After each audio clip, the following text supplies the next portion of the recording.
ஹாய்ங்க, வாழ்க வளமுடன். அன்பானவர்களே, இன்னைக்கு நம்ம பார்க்க போறது ஓஷோ அவர்களுடைய மிகவும் புகழ்பெற்ற ஒரு புத்தகத்தை தாங்க நம்ம இன்னைக்கு பார்க்க போறோம். இத வெறும் புத்தகம்னு மட்டும் சொல்லிட முடியாதுங்க. இது நம்முடைய வாழ்க்கையை மாற்றக்கூடிய மிகப்பெரிய ஒரு வழிகாட்டிங்க, ஒரு பொக்கிஷம் தாங்க நம்ம சொல்லணும். ஓஷோவினுடைய த புக் ஆஃப் சீக்ரெட், தமிழ்ல பாத்தீங்கன்னா பெரும்பாலும் இது ரகசியங்களின் ரகசியம் அல்லது தந்திரா ரகசியங்கள் இந்த பேர்ல தாங்க கிடைக்குது. கண்ணதாசன் பதிப்பகத்துல தந்திரா ரகசியங்கள் அப்படிங்கிற பேர்ல கிடைக்குதுங்க. சூப்பரான புக்கு.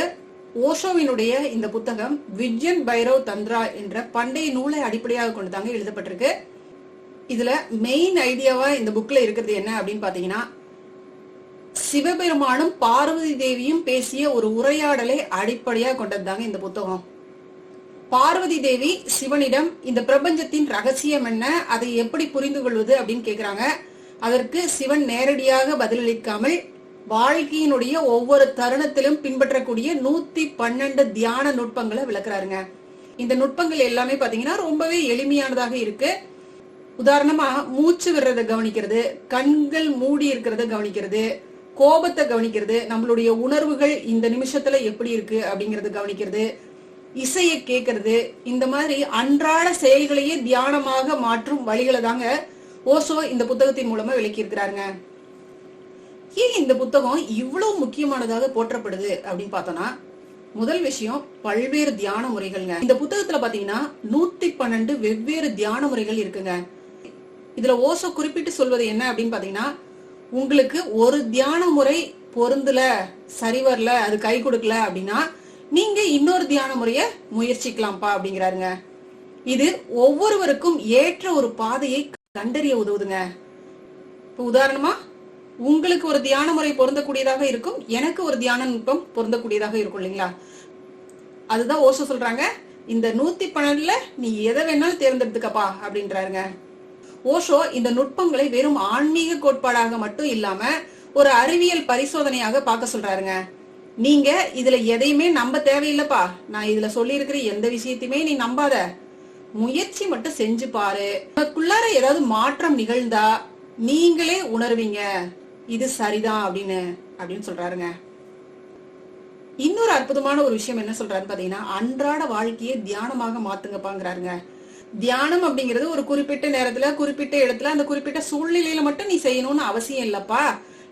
சாப்பிடும் போது, நடக்கும் போது, வேலை செய்யும் போது, தூங்கும் போது என நம்முடைய ஒவ்வொரு செயலையும் தியானமாக எப்படி மாத்துறது அப்படின்னு ஓஷோ கத்துக் கொடுக்குறாருங்க இந்த புத்தகத்தின் வாயிலாக. அடுத்து இன்னொரு முக்கியமான விஷயம் என்னன்னு பாத்தீங்கன்னா, புதிய கண்ணோட்டம், நியூ பெர்ஸ்பெக்டிவ்ங்க. பொதுவா தந்திரா அப்படின்னாலே தவறாக மக்கள்கிட்ட புரிந்து கொள்ளப்படுதுங்க. ஆனா ஓஷோ சொல்றாருங்க, தந்திரா அப்படிங்கிறது உணர்வு பூர்வமான விழிப்புணர்வை அடைவதற்கான ஒரு முழுமையான அறிவியல் அப்படின்னு இந்த புத்தகத்தின் மூலமாக விளக்கி இருக்கிறாருங்க. இதுல சொல்லப்பட்டிருக்கிற தியான நுட்பங்கள்ல சில தியான நுட்பங்கள் பார்க்கலாங்க. ஃபர்ஸ்ட் விழிப்புணர்வை பத்தி சொல்றாருங்க. நீ ஒரு தியானத்தின் மூலம் விழிப்புணர்வை பெறும்போது நீ இப்ப இந்த உலகத்தை பாக்குற பத்தியா, அது மாதிரி நீ பார்க்க மாட்டப்பா. நீ கேக்குற பத்தியா நிறைய விஷயங்களை, அதுவும் இப்ப கேக்குற மாதிரி கேட்க மாட்ட. நீ தொடும்போது, ஒரு பொருளை தொடும்போது, ஒரு மரத்தை தொடும்போது, ஒரு பாறையை தொடும்போது இப்ப நீ தொடர மாதிரி தியானத்துக்கு அப்புறம் நீ தொட மாட்ட. இப்போது போல எந்த நிகழ்வும் அப்புறம் இருக்காது, விழிப்புணர்வு வந்துரும். விழிப்புணர்வுக்கு அப்புறம் எல்லாமே இறைத்தன்மை அப்படின்னு அன்போட நேசத்தோட ஒவ்வொன்னையும் பார்க்க ஆரம்பிப்ப, தொட ஆரம்பிப்ப அப்படிங்கிறாருங்க. எல்லாமே உனக்கு முற்றிலும் புதியதாக இருக்கும் பாங்கிறாருங்க. மூச்சு விடுதல் சார்ந்த அந்த தியானத்தை பத்தி சொல்றாருங்க. மூச்சு உனக்கும் பிரபஞ்சத்திற்கும் இடையே உள்ள இணைப்பு. நீ மூச்சை உள்ள இழுக்கும் பொழுதும் வெளியே விடும் பொழுதும் ஒரு இடைவெளி இருக்கும் பாத்தியாப்பா, அந்த இடைவெளியை கவனி. அந்த இடைவெளியில தான் நீ பிரபஞ்சத்தோட இணையற அப்படின்னு பாருங்க. அந்த மூச்சு உள்ள இழுக்கிறதுக்கும் வெளியில விடுறதுக்கும் இருக்கக்கூடிய அந்த சின்ன கேப் இருக்கு பாத்தீங்களா, அந்த கேப் தான் ஓஷோ சொல்றாங்க, அதுதான் அந்த இடைவெளி தான் நீ பிரபஞ்சத்தோடு இணையற அப்படின்னு சூப்பரா தெளிவா சொல்லியிருப்பாருங்க. இதை நம்ம வீடியோ கூட பண்ணியிருக்கிறோம், ரொம்ப அருமையா இருக்குங்க இந்த தியானம். இந்த தியானம் பாத்தீங்கன்னா ஜஸ்ட் ஒரு 10 கவுண்ட் தாங்க. மூச்சு உள்ள வர்றது வெளியில போறது அப்படிங்கிற அந்த இடைவெளி இருக்கு பாத்தீங்களா, அந்த இடைவெளியில 1 இது மாதிரி 10 கவுண்ட் எண்ணும் போதே நம்ம மனசு அமைதி நிலைக்கு வந்துடும். அந்த இடைவெளி நீங்க கவனிக்க கவனிக்க கவனிக்க பாத்தீங்கன்னா அப்படியே மனம் அமைதியாயிருங்க. ஸோ அதுதான் சூப்பரான தியானம் இது. ஓஷோ பாத்தீங்கன்னா மூச்சுக்கு எண்ணற்ற தியான முறைகளை கொடுத்துருக்காங்க. மூச்சு தியானம் தானே அப்படின்னு நம்ம நினைப்போம். ஆனா அந்த மூச்சு தியானத்திலேயே நிறைய வித்தியாசமான முறைகளை புகுத்தி புகுத்தி கொடுத்துருப்பாருங்க. அதுதாங்க ஓஷோவினுடைய தனித்துவமே. இந்த புக்ல இன்னும் ஒரு அழகான விஷயத்தை குறிப்பிட்டிருக்கிறாருங்க. முழுமையாக இருத்தல் பற்றியது தாங்க. நீ எதை செஞ்சாலும் அதுல முழுமையாக செய்யுங்கிறாருங்க. நீ நல்லது செஞ்சாலும் சரி, கெட்டது செஞ்சாலும் சரி, எதை செஞ்சாலும் முழுமையாக செய்ய, அதுதான் விஷயங்கிறாருங்க. கோபமாக இருந்த அப்படின்னா கோபமாகவே இரு, முழுமையா கோபப்படு. அன்பா இருந்த அப்படின்னா முழு அன்பை கொடு, முழுமையா அன்பு செலுத்து அப்படிங்கிறாரு.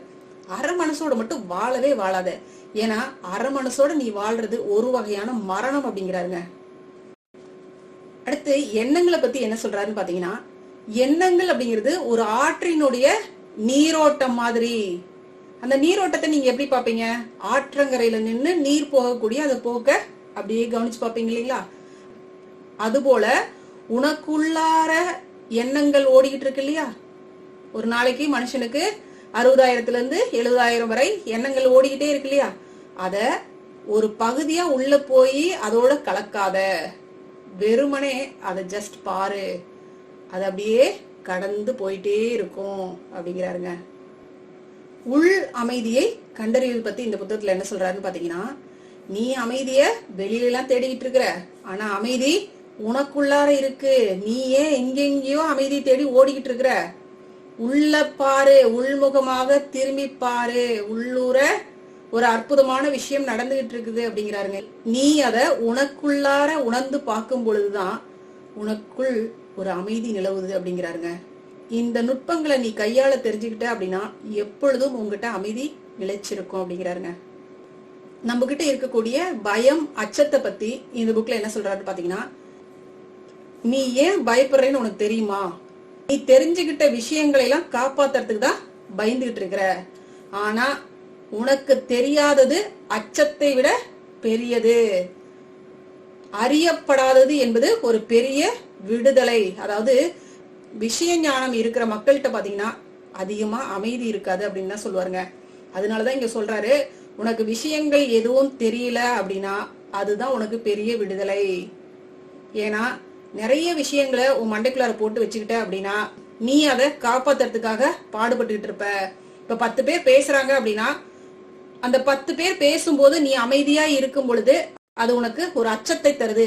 ஏன்னா நீயும் அந்த இடத்துல பெரிய ஆளுன்னு காட்டிக்கணுங்கிறதுக்காக நிறைய விஷயங்களை சேகரிச்சு வச்சுக்கிற. அதெல்லாம் காப்பாத்துறதுக்காக நீ போராடிக்கிட்டு இருக்கிற. உனக்கு ஒண்ணுமே தெரியலனா உனக்கு எந்த பிரச்சனையும் இல்ல, அதுதான் விடுதலை. அதனாலதான் ஓஷோ சொல்றாங்க, அச்சத்தை, பயத்தை எதிர்த்து போராடாத, அதை அதன் போக்கிலேயே விட்டுரு, அதை உன்னுடைய தியானத்தின் ஒரு பகுதியாக மாத்து அப்படின்னு இந்த புக்ல சூப்பரா சொல்லியிருக்கிறாருங்க. ரொம்ப தெளிவா இருக்குங்க. நம்ம எப்படி வாழ வேண்டும் அப்படின்னு இந்த புக்ல ஒட்டு மொத்தமா சொல்லிட்டாருங்க. இந்த ஒரு புக்கு போதுங்க நம்ம வாழ்க்கை தெளிவா வாழ்றதுக்கு. இயற்கையோடு இணங்குதல் பத்தி என்ன சொல்றாருன்னு பாத்தீங்கன்னா, நீ ஒரு பறவையினுடைய சத்தத்தை கேட்கும் போது நீயே அந்த சத்தமாக மாறி போயிரு. நீ ஒரு பூவை காணும் போது நீயே அந்த பூவாக மாறிற. அதுதான்ப்பா உண்மையான தியானங்கிறாருங்க. அங்கு காண்பவனும் பார்க்கப்படும் பொருளும் ஒன்றாக இருக்கு. இதுதான் இறைத்தன்மையின் ரகசியம் அப்படின்றாருங்க. அடுத்து தியானம் அப்படிங்கிறது உன்னுடைய மனச அமைதியாக்கி நீ இங்க வாழ்ந்துட்டு இருக்கிற இல்லையா, உன்னுடைய இருப்பு இங்க இருக்கு இல்லையா, அதற்கான உண்மையான மகிழ்ச்சியை உணரக்கூடிய ஒரு நிலைப்பாடுதான். நீ மகிழ்ச்சியை எங்கும் தேடி அலைய வேண்டியதில்ல, அது உனக்குள்ளேயே ஒரு மலராக மலர்ந்து மனம் வீசும் அப்படிங்கிறாருங்க. வாழ்க்கையின் ரகசியத்தை பத்தி இந்த புக்ல என்ன சொல்றாருன்னு பாத்தீங்கன்னா, வாழ்க்கையின் ரகசியம் அப்படிங்கிறது உன்னுடைய எதிர்காலத்திலயும் கிடையாது, கடந்த காலத்திலயும் கிடையாது. இந்த நொடியில் நீ இருக்கக்கூடிய இந்த தருணத்துல மட்டும்தான் இருக்கு. இந்த நொடிய நீ முழுமையாக வாழ்ந்த அப்படின்னா அதனுடைய ரகசியம், அதனுடைய உண்மை தன்மை, வாழ்க்கையினுடைய அந்த உண்மை தன்மை உனக்கு புரியும்பா அப்படிங்கிறாருங்க. சரி, யாருக்கெல்லாம் இந்த புக்கு உதவியா இருக்கும் அப்படின்னு பார்த்தோம்னா, தியானம் செய்ய ஆர்வம் உள்ளவர்களுக்கு, மனதில் அமைதியையும் நிம்மதியையும் தேடுபவர்களுக்கு, தங்களுடைய வாழ்க்கையை ஒரு புதிய கண்ணோட்டத்துல பார்க்கணும்னு ஆசைப்படுறவங்களுக்கு, யோகா, தந்திரா போன்ற ஆன்மீக கலைகளை பற்றி ஆழமாக தெரிந்து கொள்ள விரும்புபவர்களுக்கு நிச்சயமாக இந்த புத்தகம் உதவிகரமாக இருக்குங்க. நான் ஓஷோவினுடைய எண்ணற்ற புத்தகங்கள் நான் படிச்சிருக்கேன். அவருடைய புத்தகங்கள்லாம் பாத்தீங்கன்னா ஒரு தடவை படிக்கும்போது உங்களுக்கு ஒரு மாதிரியான புரிதல் இருக்கும். அதுவே இன்னொரு 4-5 தடவை திரும்ப திரும்ப பார்க்கும் பொழுது பாத்தீங்கன்னா வேறு மாதிரியான புரிதல்களை உங்களுக்கு கொடுக்குங்க. நிறைய புத்தகம் அப்படிதான். நம்மளுக்கு ஃபர்ஸ்ட் டைம் பார்க்கும்போது ஒரு மாதிரியான ஒரு நிகழ்வு இருக்கும். அடுத்து திரும்ப திரும்ப பார்க்கும் பொழுது நம்மளுக்கு நிறைய விளக்கங்கள் உள்ள வந்துகிட்டே இருக்கும். அது மாதிரிதான் ஓஷோவினுடைய கருத்துக்கள் கொஞ்சம் ஆழமானதாக இருக்கும். அதை ஒரு தடவை 2 தடவை படிச்சு படிச்சு பார்க்கும் பொழுதுதான் அது நம்மளுக்குள்ளார நல்ல ஒரு புரிதலை கொண்டு வருங்க. எப்பவுமே ஓஷோவினுடைய வரிகள் எல்லாமே கவிதை நயத்தோட இருக்குங்க. ரொம்பவே நல்லா இருக்கும். ரொம்ப வசீகரமானதாக இருக்கும். அதே சமயம் எளிமையானதாகவும் இருக்கும். அவர் பாத்தீங்கன்னா மிக சிக்கலான ஆன்மீக விஷயங்களை கூட ரொம்ப தெளிவா விளக்குவாருங்க. இந்த புத்தகம் பாத்தீங்கன்னா ஒரு வழிகாட்டி போல செயல்படுதுங்க நம்மளுடைய வாழ்க்கைக்கு.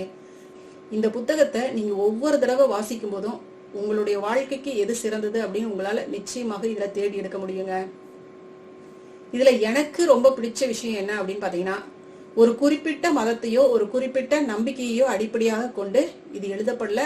ஓஷோவினுடைய எல்லா கான்செப்டும் அப்படிதான். அவர் எதையுமே சாராதவர் தான். இது நம்முடைய இருப்புக்கான ஒரு அறிவியல் தாங்க சொல்லணும். சுருக்கமா சொல்லணும் அப்படின்னா த புக் ஆஃப் சீக்ரெட் அப்படிங்கிறது தியானம் பற்றிய ஒரு முழுமையான களஞ்சியம்ங்க. இது வெறும் தத்துவங்களை மட்டும் பேசலீங்க, அவற்றை நம்மளுடைய வாழ்க்கையில எப்படி பயன்படுத்தணும் அப்படின்னு இந்த புக்கு நம்மளுக்கு கத்துக் கொடுக்குதுங்க. புத்தகம் பாத்தீங்கன்னா ஓஷோவின் அடிப்படை போதனைகள்லாம் இருக்கு பாத்தீங்களா, அதனுடைய தத்துவங்கள் இதெல்லாம் ரொம்ப துல்லியமாக பிரதிபலிக்குதுங்க. அன்பானவர்களே, இந்த புத்தகம் உங்களுக்குள்ளார இருக்கக்கூடிய ரகசியங்களை வெளிக்கொண்டு வருவதற்கும் ஒரு புதிய வாழ்க்கை பயணத்தை தொடங்குவதற்கும் உதவக்கூடியதாக இருக்குங்க. ஒரே ஒரு தடவை இந்த புத்தகத்தை வாசிச்சு பாருங்க.